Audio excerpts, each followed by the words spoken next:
అంజలి ఆగు.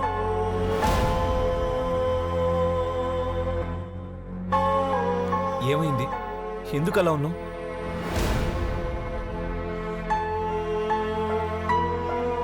అలా ఏదో అంటరాని వాడిని చూసినట్టు ఎందుకు అలా చూస్తావు? ఏం జరిగిందో నీకు తెలీదా బావా?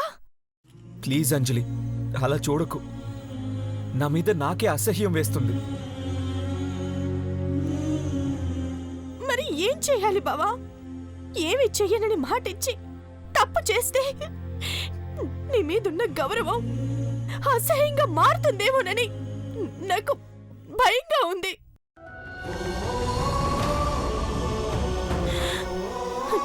కలలు కనే ఆడపిల్లకు పెళ్ళైతే ఆనందంగా ఉంటుంది.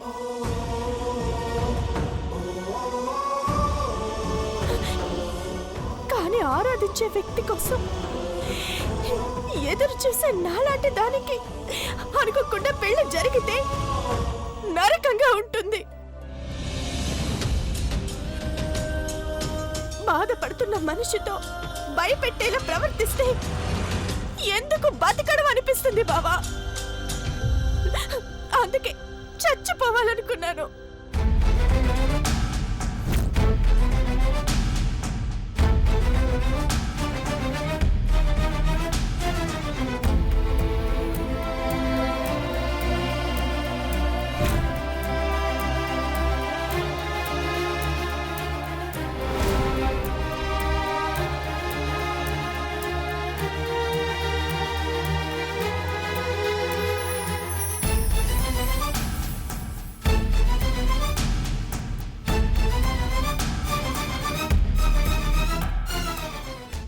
అంజలి ప్లీజ్, నువ్వు అనుభవిస్తున్న నరకం నాకు అర్థమైంది.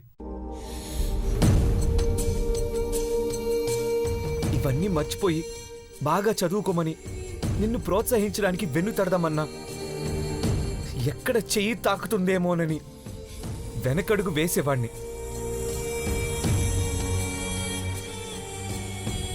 అలాంటిది అలా మిస్బిహేవ్ చేశానంటే నా మీద నాకే చిరాగ్గా ఉంది. నన్ను మాత్రం తప్పుగా అర్థం చేసుకోక అంజలి. కల్లో కూడా నిన్నలా ఊహించుకోవడానికి సాహసం చేయను.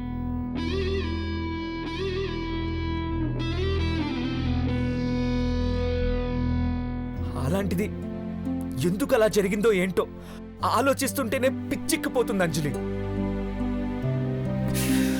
అంతు పట్టట్లేదు. నీ మీద నాకు నమ్మకం ఉంది, కానీ ఒట్టేసి చెప్తున్నా అంజలి, నాకెలాంటి ఉద్దేశం లేదు. అసలు ఆ క్షణం ఏం జరిగిందో, నేనెందుకు అలా చేశానో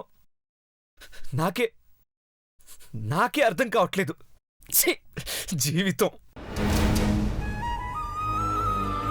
అంజలి, నువ్వు కాదు, నేను చావాలి. బావా, ఏంటా మాటలు? అవునంజలి, నమ్మిన ఒక అమ్మాయిని అలా చేయడం వద్దంజలి. నన్ను క్షమించద్దు. నీ ఈ చేతులతోనే నన్ను చంపేయ్. నన్ను చంపే అంజలి, ప్లీజ్. నన్ను చంపే. చంపే అంజలి, నన్ను చంపేసే. చంపేసే అంజలి, చంపే అంజలి, ప్లీజ్. మాట విని నన్ను చంపే. నన్ను చంపే అంజలి, చంపే అంజలి, నన్ను చంపేసే.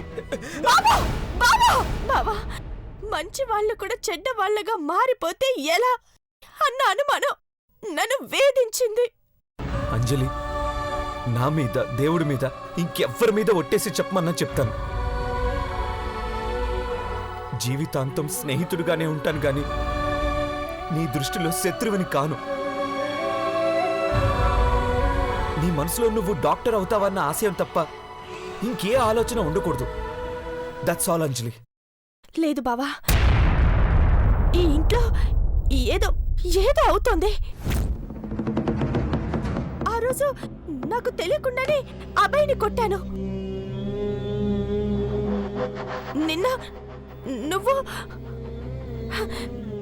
ఇలా. అంజలి, నువ్వవన్నీ మర్చిపో. నీ గురించి, నీ లైఫ్ గురించి ఆలోచించు, అంతే. కొన్ని రోజులు పోతే అన్నీ సర్దుకుపోతాయి.